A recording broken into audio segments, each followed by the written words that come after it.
शेगावात लोकशाहीर अण्णाभाऊ साठे जयंती आणि लोकमान्य टिळक पुण्यतिथी साजरी. शेगाव शहरात सामाजिक, सांस्कृतिक आणि देशभक्तीच्या भावनांनी प्रेरित कार्यक्रम मोठ्या उत्साहात आणि शिस्तबद्ध वातावरणात पार पडले. 5 नंबर शाळेजवळील लोकशाहीर अण्णाभाऊ साठे चौकात लहुजी शक्ती सेनेच्या वतीने लोकशाहीर अण्णाभाऊ साठे यांच्या प्रतिमेला पुष्पहार अर्पण करून त्यांना अभिवादन करण्यात आले. या निमित्ताने भव्य मोटारसायकल रॅलीचे आयोजन करण्यात आले होते. रॅलीत असंख्य तरुण मोटारसायकलवरून शहरात मुख्य मार्गांनी फिरले. रॅली दरम्यान जय्यत बंदोबस्त ठेवण्यात आला होता. शहरभर घोषणाबाजी आणि लोकशाहीरांच्या विचारांचे नारे देण्यात आले. त्यामुळे परिसरात उत्साहाचे आणि ऐक्याचे वातावरण निर्माण झाले होते. दुसरीकडे काँग्रेस पक्षाच्या पदाधिकाऱ्यांनी अण्णाभाऊ साठे यांची जयंती साजरी करून त्यांना अभिवादन केले.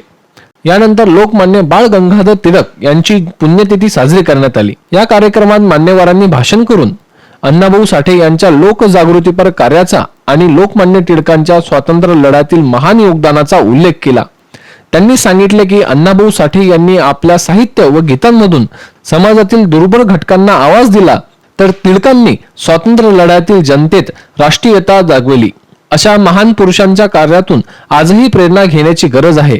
या सर्व कार्यक्रमांमध्ये मोठ्या संख्येने पदाधिकारी, कार्यकर्ते, स्थानिक नागरिक व तरुणांचा सहभाग होता. कार्यक्रमाचे उत्कृष्ट नियोजन व शिस्तबद्ध आयोजन झाल्याने शेगाव शहरात सामाजिक ऐक्य, प्रेरणा आणि देशभक्तीचे वातावरण निर्माण झाले होते. युवा क्रांती न्यूज, शेगाव.